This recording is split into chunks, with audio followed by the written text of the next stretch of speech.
El romance de la princesa Diana era público. Se había marchado para no volver a mirar atrás, al menos antes de tener que temer por su vida.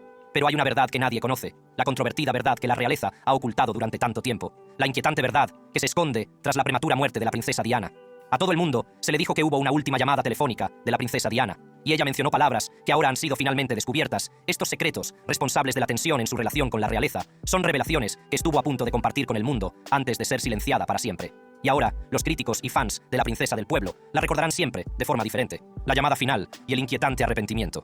La última llamada telefónica de la princesa Diana con sus hijos fue breve, pero en esos cortos 5 minutos, una madre prometió a sus hijos que se reunirían al día siguiente después de sus vacaciones en París. Por desgracia, el destino tenía otros planes, y la princesa Diana nunca tuvo la oportunidad de viajar a Londres para ver a sus hijos. Aún más angustioso para los príncipes Guillermo y Harry fue el hecho de que las últimas palabras con su querida madre les dejaran un mal sabor de boca. En un documental de ETV de 2017, Diana, nuestra madre, Her Life and Legacy, con motivo del 20º aniversario de la muerte de la princesa Diana, sus hijos hablan sin tapujos de aquella última llamada con su mamá por primera vez.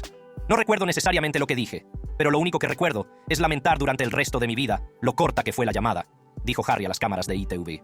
Aquella fatídica tarde del 30 de agosto, mientras su madre disfrutaba de los últimos momentos de sus vacaciones en París, los jóvenes príncipes también hacían de las suyas. Guillermo y Harry disfrutaban de la compañía de sus primos, Peter y Sarah Phillips, entregándose al juego despreocupado que proporciona la infancia. Fue durante estos preciosos momentos de risas y juegos cuando sonó el teléfono. La persona que llamaba al otro lado no era otra que su madre, que llamaba desde el Hotel Ritz de París. La conversación que siguió fue la típica de una madre que pregunta por sus hijos.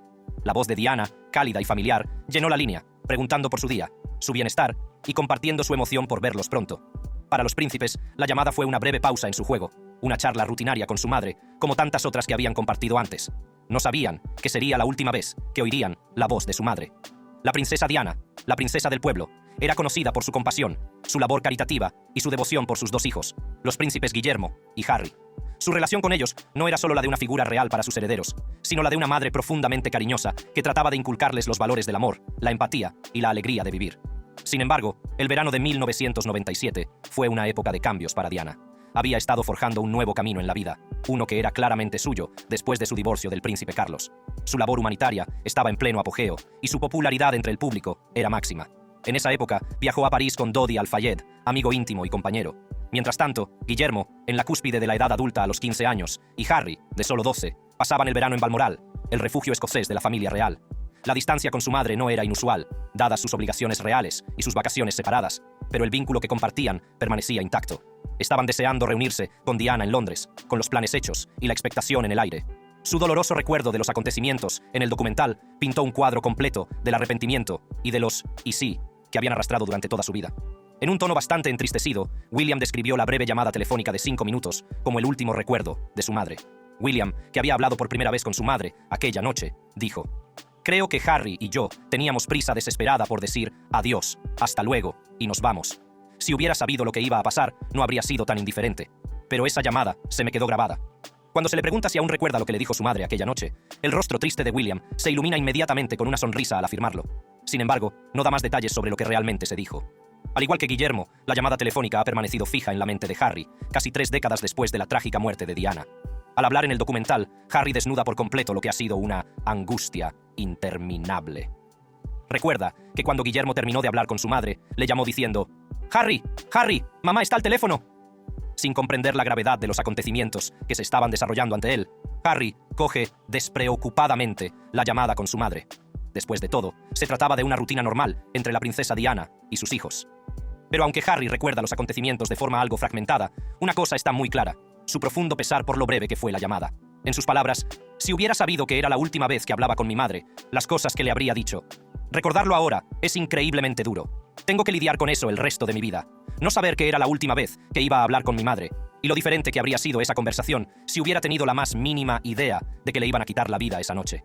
A medida que pasaban los minutos, los chicos, ansiosos por volver con sus primos, intercambiaban palabras apresuradas con Diana, con promesas de «hasta mañana», flotando en el aire mientras se despedían. La llamada, que duró solo unos minutos, terminó con la inocencia de unos niños que no saben que el tiempo es un lujo que no todos tienen. A primera hora de la mañana siguiente, el mundo se paralizó al conocerse la noticia de un catastrófico accidente de coche en el túnel del Puente del Alma de París. La princesa Diana, Dodi Al-Fayed y su chofer, Henry Paul, habían sufrido una colisión mortal. La princesa, que había sobrevivido a las implacables presiones de la vida real y a la mirada de un público insaciable, había sucumbido a las heridas sufridas en el accidente. Tenía 36 años. El príncipe Carlos, encargado de la desgarradora tarea de informar a sus hijos del fallecimiento de su madre, abordó el delicado asunto con el corazón encogido. La gravedad de la situación pesó sobre toda la familia cuando los príncipes fueron despertados y enterados de la tragedia. Los niños, que apenas unas horas antes habían hablado con su madre, esperando reunirse con ella al día siguiente, se enfrentaban ahora a una realidad que parecía imposible de comprender. Su madre, la constante en sus vidas, la fuente de amor incondicional y consuelo, había desaparecido. La noticia de la muerte de Diana corrió como la pólvora y llegó a todos los rincones del planeta. El público, muchos de los cuales nunca habían conocido a la princesa, sintió una conexión personal con la mujer que había compartido su vida tan abiertamente con el mundo. El dolor fue inmediato y abrumador. Flores, notas y muestras de recuerdo comenzaron a amontonarse a las puertas del Palacio de Kensington, creando un mar de tributos que se extendía hasta donde alcanzaba la vista. Sin embargo, mientras que muchos veían a la princesa Diana como una celebridad sobrehumana, entre bastidores Guillermo y Harry la conocían como la madre cariñosa que haría todo lo posible por ver felices a sus hijos. El príncipe Harry incluso describió a Diana como una niña hasta la médula, revelando un lado diferente de Diana con el que el público no estaba familiarizado. ¿Y qué mejor momento para celebrar todo lo que Diana fue, y es que el 20º aniversario de su fallecimiento?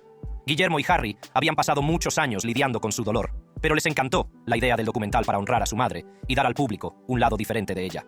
Tras muchos años de silencio, el duque de Cambridge afirmó que había llegado el momento de hablar de su madre. No pasan muchos días sin que piense en ella. El año de su 20º aniversario me parece un buen momento para recordar, ya sabes, todas las cosas buenas de ella y, con suerte, ofrecer quizá un lado diferente de ella que otros no hayan visto antes. Lo más destacado del documental fue el momento en que los príncipes miraron un viejo álbum de fotos y recordaron algunos de los recuerdos felices de su infancia. Harry dijo: «Cuando todo el mundo me dice, ya sabes, era divertida, danos un ejemplo. Todo lo que puedo oír es su risa en mi cabeza, y esa especie de risa loca en la que se reflejaba pura felicidad en su cara». El príncipe Guillermo fue más detallista, compartiendo una divertida historia de cómo la princesa Diana le sorprendió con un encuentro con unas modelos de las que ella sabía que él estaba muy enamorado. Al abrirse sobre el incidente, dijo: «Cuando llegué a casa de la escuela y tenía a Cindy Crawford, Christy Turlington y Naomi Campbell esperando en lo alto de las escaleras. Probablemente era un niño de 12 o 13 años que tenía pósters de ellas en la pared. Me puse muy colorado y no supe muy bien qué decir. Me puse a tientas y creo que me caí por las escaleras al subir». Esta personalidad cariñosa y divertida de la princesa Diana es lo que llevó su nombre más allá de las fronteras y la ayudó a gozar de tantos seguidores de culto. Por eso, no es de extrañar que tras su muerte surgieran numerosas controversias y teorías conspirativas. Cuando los hijos de Diana tuvieron que enfrentarse a los «y sí» y a muchas preguntas sin respuesta tras su muerte, los tabloides se volvieron locos con estas historias. Las teorías de la conspiración y controversias.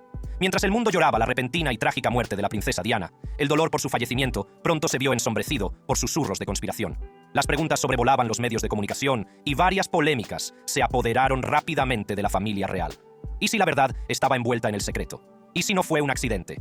Hubo muchos y sí, pero uno de los que más llamó la atención y ha perdurado muchos años después es la versión de que estaba embarazada en el momento de su muerte. Esta afirmación se basa en las posibles implicaciones que un embarazo de este tipo habría tenido en el linaje real y en la clase dirigente. Mohamed Al-Fayed, padre de Dodi Fayed, compañero de Diana, afirmó que la familia real no podía aceptar la posibilidad de que un musulmán egipcio desempeñara el papel de padrastro del futuro rey de Inglaterra. Esta especulación se vio alimentada por las propias palabras de Diana, que insinuaba una gran sorpresa que tenía intención de revelar, lo que llevó a muchos a creer que se refería a una nueva vida que florecía en su interior. La rumorología se disparó y los tabloides especularon sobre su figura y su posible compromiso con Dodi. A pesar de estos rumores, la autopsia oficial no encontró indicios de embarazo. Otros análisis de sangre corroboraron esta conclusión. Amigos y confidentes de Diana corroboraron la postura oficial, afirmando que su ciclo menstrual era normal y que utilizaba métodos anticonceptivos. Sin embargo, la teoría perdura, apoyada por el peso emocional de lo que podría haber sido y el poder simbólico de un niño no nacido en la narrativa de una princesa cuya vida se truncó trágicamente. La ausencia de pruebas concretas no disuade a quienes creen que la verdad permanece oculta, un secreto enterrado con la princesa en el túnel del Puente del Alma. Y la búsqueda de esta verdad oculta ha abierto las puertas a varios otros rumores y teorías que han implicado tanto a los muertos como a los vivos en un complot para asesinar a Diana. En el centro de esta red de teorías conspirativas se encuentra una carta revelada por Paul Burrell, antiguo mayordomo de Diana. En este inquietante documento, Diana expresaba una premonitoria sensación de peligro. Una premonición de que su vida corría peligro. Escribió que planeaba un accidente en su coche, una escalofriante predicción que extrañamente coincide con los acontecimientos que más tarde acabaron con su vida en el túnel de Alma. Hoy, en octubre, estoy aquí sentada en mi escritorio, deseando que alguien me abrace y me anime a mantenerme fuerte y con la cabeza alta. Esta fase concreta de mi vida es la más peligrosa. Está planeando un accidente en mi coche, un fallo en los frenos y una grave lesión en la cabeza con el fin de dejar el camino libre para que Charles se case, escribió en la carta. La existencia de la carta refuerza la teoría de que Diana temía a la clase dirigente. Sus preocupaciones no carecían de precedentes. Su vida era una mezcla de adoración pública y escrutinio privado, y ya había tenido problemas con el coche que le parecieron sospechosos. Para colmo, su guardaespaldas había muerto en un accidente que ella creía conspiratorio. La revelación de la carta fue una bomba que encendió el debate público y añadió credibilidad a la idea de que la muerte de Diana no fue un accidente, sino un acto calculado. Pintó el retrato de una mujer que no solo era objeto de la fascinación de los paparazzi, sino también, quizá, el blanco de fuerzas poderosas. Aunque no hay pruebas concretas que respalden la afirmación de que la familia real o cualquier otra figura de la clase dirigente actuara con ese complot, la carta sigue siendo una piedra angular para quienes creen que la muerte de Diana fue algo más que un trágico accidente. Es una pieza del rompecabezas que mantiene viva la llama de las teorías conspirativas, un símbolo del misterio perdurable que rodea el capítulo final de la vida de Diana. Muchos años después, esta carta sigue siendo una piedra de toque para quienes buscan respuestas más allá de la narración oficial. Otro aspecto de las teorías conspirativas fue el papel desempeñado por los paparazzi en el momento final de la vida de Diana. Su papel en el accidente ha sido objeto de análisis y debate, con teorías que van desde la mera presencia hasta la implicación directa. Una teoría sostiene que los paparazzi persiguieron el Mercedes de Diana con tal agresividad que hicieron perder el control al conductor. Otra sugiere que crearon un ambiente propicio para el desastre, contribuyendo a la persecución a alta velocidad que acabó en tragedia. Algunos creen incluso que fueron cómplices de una conspiración mayor y que su persecución encubrió una operación más siniestra. Sin embargo, estas teorías chocan con las conclusiones de las investigaciones oficiales. La Operación Paget, la exhaustiva investigación dirigida por la Policía Metropolitana, concluyó que los paparazzi eran un grupo dispar, cada uno de los cuales actuaba de forma independiente en busca de una fotografía lucrativa. No eran una entidad unificada, capaz de orquestar una trama tan compleja. La investigación reconoció que la presencia de paparazzi contribuyó a la decisión de conducir a gran velocidad, factor que influyó en el trágico desenlace. Sin embargo, no encontró pruebas de una conspiración criminal entre los fotógrafos. La versión oficial sostiene que su comportamiento, aunque agresivo, no se apartó de las desafortunadas normas de persecución de famosos. El papel de los paparazzi en el accidente sigue siendo un tema polémico. Para algunos, son chivos expiatorios. Para otros, actores clave de una noche que acabó en pérdida. Pero eso es solo un matiz de las controversias que han seguido rastreando la muerte de Diana, casi 3 décadas después del desgraciado accidente. Henry Paul, jefe de seguridad del Hotel Ritz de París, se vio envuelto póstumamente en una red de sospechas y conspiraciones. Algunos creen que Paul no era un simple empleado del hotel, sino también un peón o agente de los servicios de seguridad nacionales. Estas teorías se vieron alimentadas por los informes sobre la riqueza inexplicable de Paul, que incluía una importante cantidad de dinero en efectivo y cuantiosas cuentas bancarias. Estas anomalías financieras llevaron a algunos a especular sobre pagos clandestinos y una doble vida entrelazada con las agencias de inteligencia. Los detractores de la versión oficial cuestionaron los informes toxicológicos que indicaban que Paul estaba ebrio. Sostuvieron que su cuerpo podría haber sido intercambiado o los resultados manipulados, poniendo en duda la afirmación de que su intoxicación fue la única causa del accidente. Sin embargo, estas sospechas chocan con las conclusiones de múltiples investigaciones, incluida la Operación Paget, que realizó exámenes exhaustivos de los asuntos financieros de Paul y de la toxicología post-mortem. Los informes oficiales confirmaron la presencia de alcohol y medicamentos de prescripción en su organismo, lo que concordaba con el comportamiento del vehículo antes del choque. Las investigaciones también abordaron las teorías sobre las supuestas conexiones de Paul con los servicios de seguridad, sin encontrar pruebas que apoyaran las afirmaciones de su participación en ninguna operación encubierta. Aunque Henry Paul fue absuelto a título póstumo de cualquier delito, otros siguen vivos y lidiando con las acusaciones de culpabilidad en la muerte de Diana. En las caóticas secuelas del accidente, la princesa Diana seguía con vida, y las acciones llevadas a cabo por los equipos de emergencia se convirtieron en un punto crítico. Entre los círculos conspirativos, surgió la teoría de que la atención médica de Diana se retrasó o saboteó intencionadamente, insinuando que algunos deseaban asegurarse de que no sobreviviera. Los defensores de esta teoría sostienen que las posibilidades de supervivencia de la princesa se vieron mermadas por las decisiones tomadas en el lugar de los hechos, cuestionando por qué no se la trasladó a un hospital más rápidamente y por qué no se intentaron antes determinadas intervenciones médicas. Sin embargo, estas alegaciones se ven contrarrestadas por la comprensión del sistema médico de urgencias francés, que difiere notablemente del británico. En Francia, es práctica habitual que el personal médico cualificado proporcione una amplia atención in situ antes del traslado al hospital, un protocolo basado en la creencia de que la estabilización es primordial. Los informes oficiales de la investigación sobre la muerte de Diana respaldan la actuación del equipo médico francés.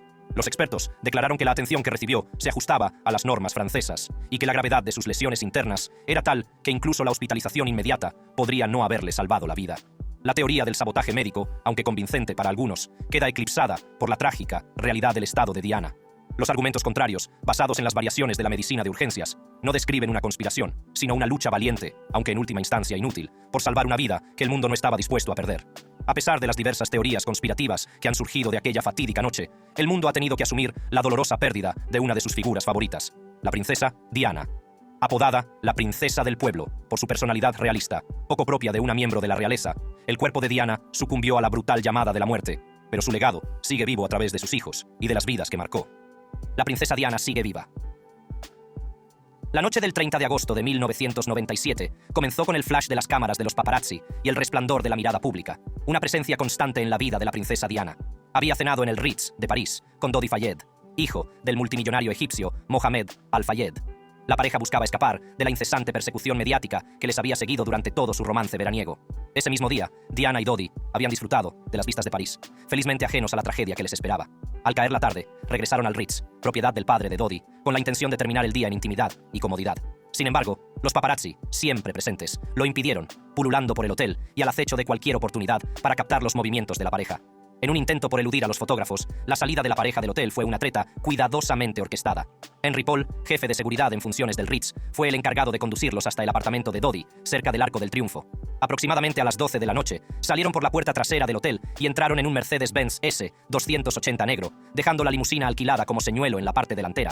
Las calles de París, habitualmente escenario de romanticismo y belleza, se convirtieron en el escenario a alta velocidad de una persecución mortal. Con Henry Paul al volante y el guardaespaldas, Trevor Rhys-Jones, en el asiento del copiloto, el Mercedes se alejó a toda velocidad del Ritz, perseguido por los paparazzi en motocicletas y coches. El Mercedes recorrió la Ciudad de la Luz a una velocidad alarmante, en dirección al túnel del Puente del Alma. Al entrar en el túnel, a las 12 horas 23 minutos aproximadamente, se produjo la catástrofe. En unos instantes, la serenidad de la noche parisina se vio rota por el chirrido de los neumáticos y el repugnante crujido del metal.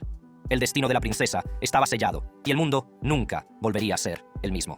Inmediatamente después del accidente, reinó el caos en el túnel del Puente del Alma.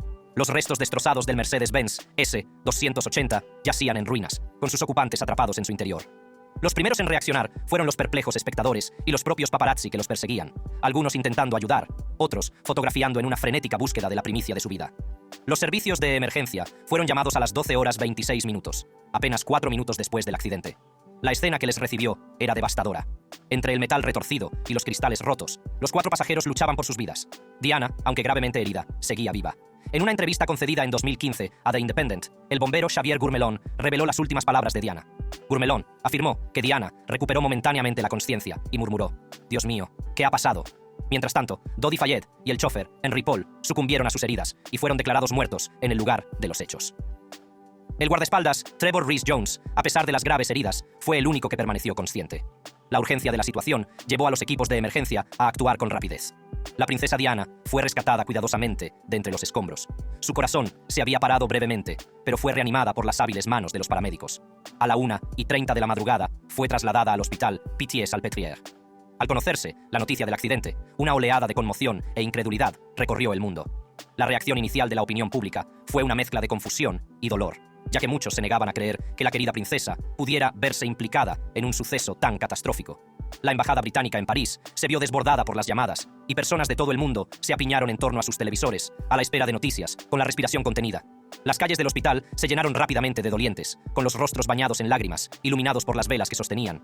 Una alfombra de ofrendas florales creció, al igual que las multitudes de personas, unidas en su dolor y en la necesidad de estar cerca de la princesa, incluso en su hora más oscura. El mundo estaba unido en una vigilia, esperando contra toda esperanza un milagro que salvara a la princesa del pueblo. Desgraciadamente, los corazones quedaron rotos para siempre al confirmarse la muerte de Diana a las 4 de la madrugada del 31 de agosto de 1997.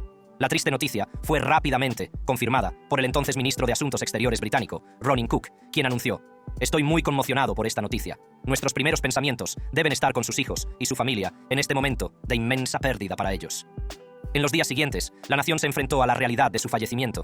Comenzaron los preparativos de su funeral, una tarea de proporciones monumentales, ya que no se trataba solo de una ceremonia para una princesa, sino de un acontecimiento para el pueblo al que había servido. El estandarte real ondeó a media asta sobre el Palacio de Buckingham, un homenaje sin precedentes a una monarca no reinante, señal de la profundidad de su impacto. La familia Spencer, el linaje de Diana y la familia real se reunieron para planificar una ceremonia que reflejara la vida y el legado de Diana. Se optó por un funeral ceremonial real, acorde con su estatus, pero también accesible al público. Se celebraría en la abadía de Westminster, un lugar cargado de historia real, y un lugar apropiado para el último adiós a una figura muy querida. A medida que se desarrollaban los planes, el mundo observaba cómo se adaptaba el protocolo real para honrar el papel único y a menudo no tradicional que Diana se había labrado dentro de la monarquía. La ruta del cortejo fúnebre se eligió cuidadosamente para permitir que el mayor número posible de personas presentara sus respetos. Pasaría por algunos de los lugares más emblemáticos de Londres, desde el Palacio de St. James, donde descansaba inicialmente su féretro, hasta la abadía. La noche anterior al funeral, miles de personas acamparon en las calles de Londres, desafiando el frío de septiembre para hacerse un hueco en el recorrido de la procesión. El ejército, la armada y la fuerza aérea británicos participaron en los preparativos, reflejando el gran aprecio de la nación por Diana. El interés mundial fue tal que las cadenas de televisión se prepararon para lo que se convertiría en uno de los acontecimientos más vistos de la historia de la televisión, con unos 2.500 millones de telespectadores de todo el mundo. Mientras tanto, la familia real, criticada por su silencio inicial, empezó a expresar públicamente su dolor.